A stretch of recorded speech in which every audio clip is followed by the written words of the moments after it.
Hi, you guys.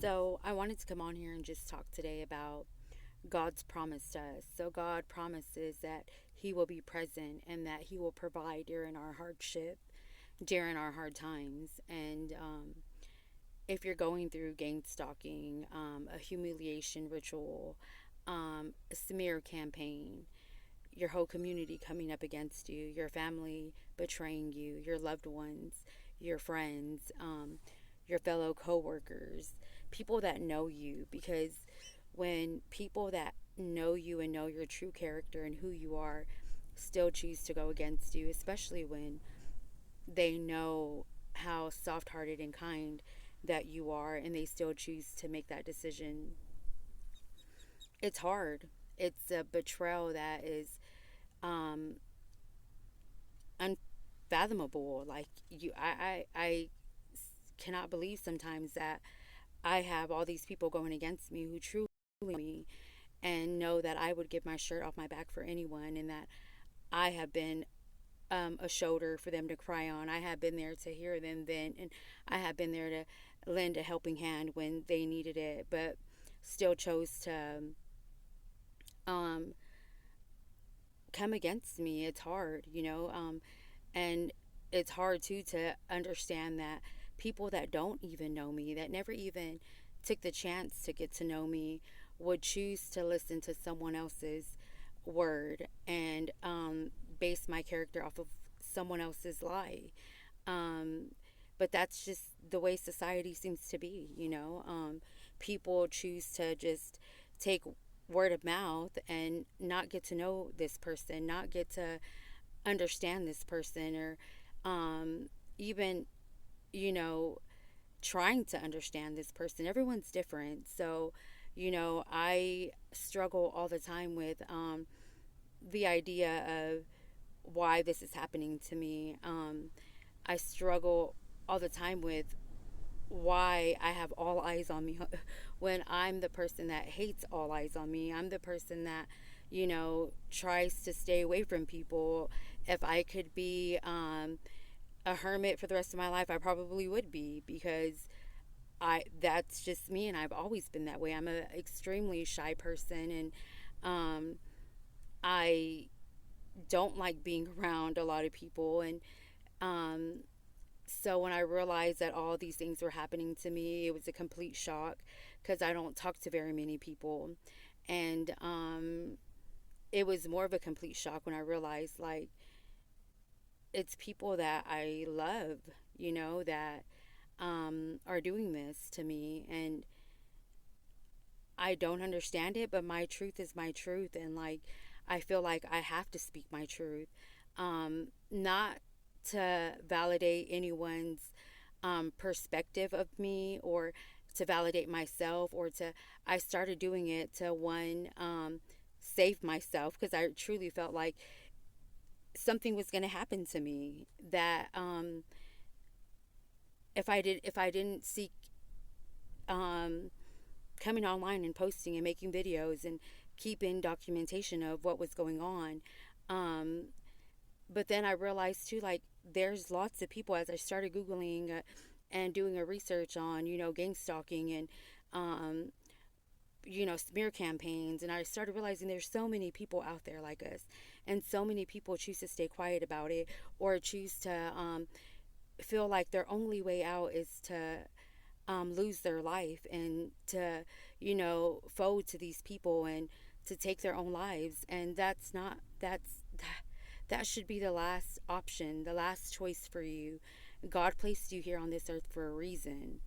And don't let them win. Don't let them have that victory. Victory was already won. It was won a long time ago with Yahshua, our Lord Jesus Christ. And there's nothing no one can do.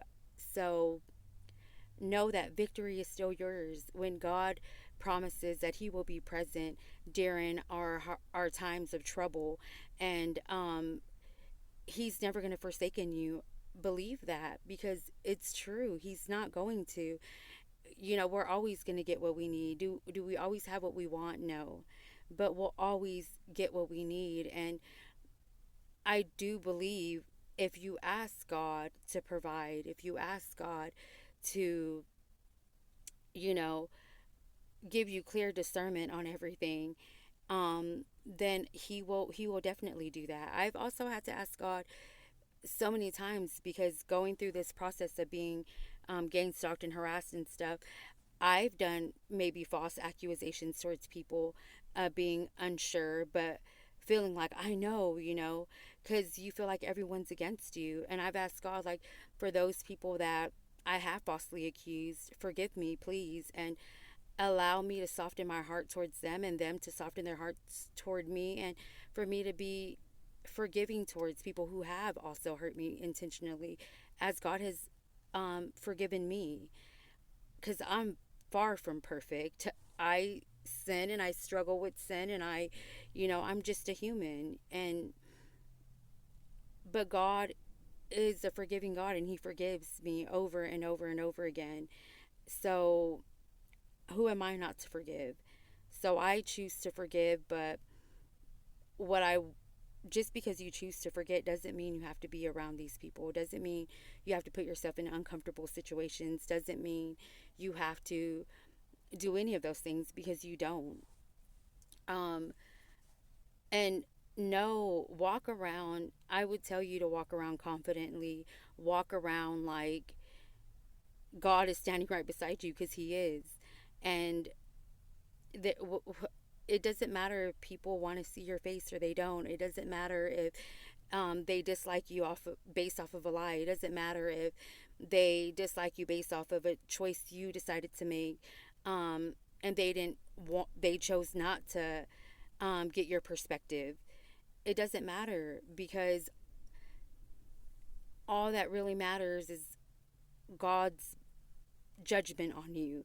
All that really matters is what God's decision is for you and for your life. And I want to be grateful during these times too.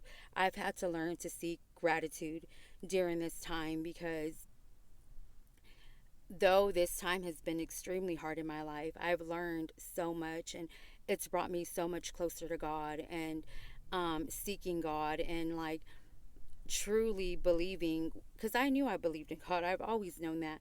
But to truly say you put your faith into um, God, who you've never seen, to put your faith into, um, God, whose character you've only read in the Holy Bible. Like, when it comes to your life, when you look at it in hindsight, for me, it is a lot. You know what I mean? But I can guarantee you, the moment I truly was like, okay, God, even if it's a mythical, I got to put my faith into something. I got to put my belief into something. And I did what God showed me. Like, I'm very much real, and I'm very much alive, and no one's going to touch you. No one's going to, harm you. And, I'm here. And I truly, truly do believe that. I struggle a lot, because as I started reading the Bible, I realized like a lot of things. Like, it also speaks in there about, how we should be respectful to our parents in the Bible. But I've struggled with, like, well, what if your parents are the reason why you're part of a smear campaign? What if your loved ones and your family and the people you're supposed to respect are part of the problem, and bringing you down, and wanting people to hate you, and wanting people to dislike you? What do you do then? You know what I mean? But I've learned that it doesn't matter. Um, it doesn't matter if I choose to never speak to my parent again, but I have to respect my parent, because they did bring me into this earth, and I have to um, put myself in a situation to where I lose all contact with them than being disrespectful to them, because God knows at the end of the day I still love my parent. I still long for her love and her affection, and um, it's something that I'm okay with understanding that may never happen, because I don't want to put myself in a situation to where I will be disrespectful to her again. And I prayed to God about that. And um, just to give me clear discernment, I remember this one time before I realized I was actually being um, gang stalked. And, I was actually um, part of a smear campaign and a humiliation ritual and all this stuff that um, prior to me actually realizing that, I knew that certain things were happening in my life that were out of my control, and I didn't understand why. Like, why are all these scenarios happening? What's going on? And until I started looking at the bigger picture and then realizing, like, oh, okay, like I'm this and this is happening and this and that, Um, one of my first red flags should have been one day me and my dad are talking, and my mom had moved in to hers and my dad's house after being away for 5 years. And her and my dad had been arguing and stuff. And, me and my dad are talking, and she starts mouthing, things towards me and my dad. And I said, "What did you say?" Because my dad was on dialysis and he was really sick, and he had these tubes coming out of his chest until his fistula could heal so they can give him dialysis that way. And he was really sick, and I told my mom, like, you're not going to be disrespectful to my dad. He's not doing anything. Leave him alone. So me and my mom start arguing, and we weren't even talking to her. I guess that's what irritates, because I'm like, we're not even talking to you. We're not being disrespectful to you. And what y'all done to my dad is wrong. Y'all rearranged his house to move your stuff in, which he allowed you to come back and stay because you needed help. So why are y'all treating him this way? I was just completely upset. And I remember me and my mom going back and forth and arguing. My mom told me, and excuse my language, but these were her exact words: "You're a dead bitch." And I said, "What did you say?" "Yeah, you heard me. You're a dead bitch," which completely blew my mind, because what parent talks to their child that way? And especially, like, during my time of living, I disrespected my mom one other time, and it was around, um, it was during this same year, this same time period, because of something that she had done to me. And but prior to that, I watched my other siblings be disrespectful to her and, like, mouth at her, and I never did. So for her to say something like that to me was like, what? And I said, "Are you threatening me?" And she said, "You heard exactly what I said. You're a did." And I called my mom a bitch back, and I do regret that, because I shouldn't have talked to my parent that way. But I was upset and I was mad, and it doesn't give me an excuse. But looking back now, when I think back of, like, why my mother would have said that to me, I think now, like, okay, me feeling like I'm going to be unalived, or people are coming after me for whatever reason it is. um she already assumed in her head and thought in her head, "You're a dead bitch. You're gonna be gone."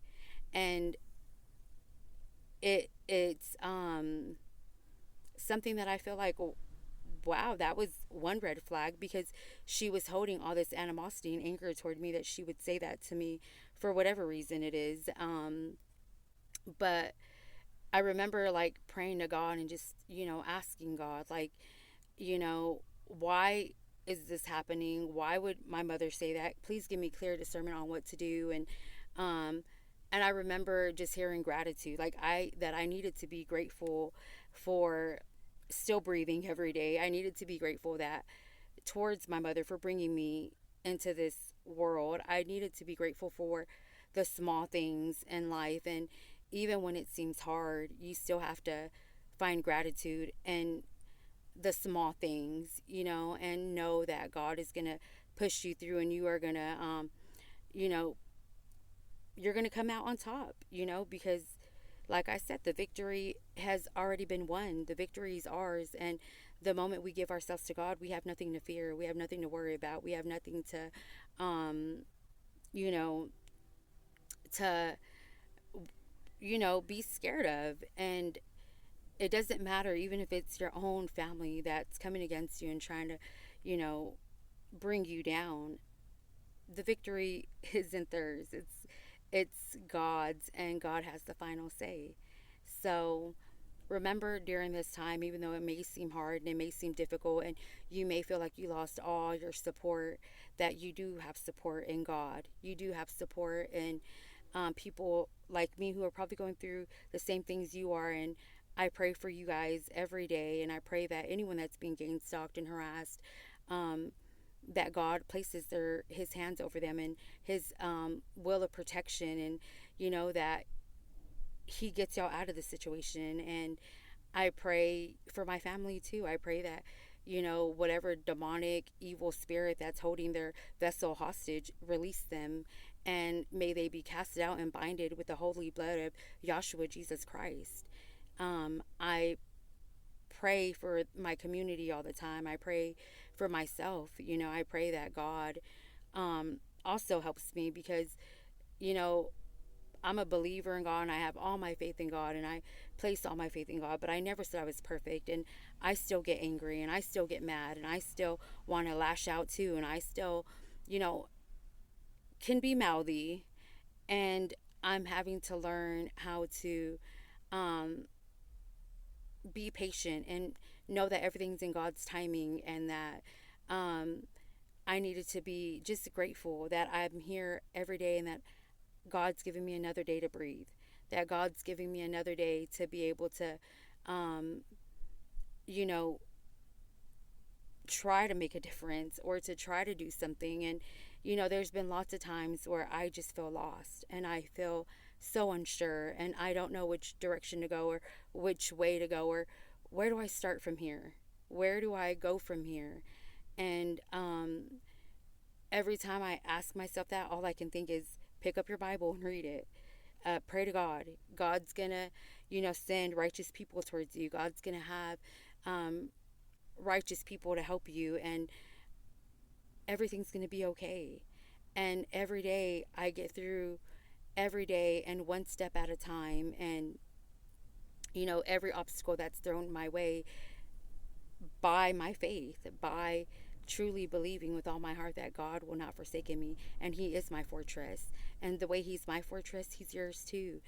Ask Him to be your shepherd and He will lead you to still waters. I truly believe that. I might be on, rocky waters right now. I might be, coming up against a wave, but I know that God will eventually lead me to still waters. And I believe that He will for you too. So, yeah, just seek God and know that God has the final say.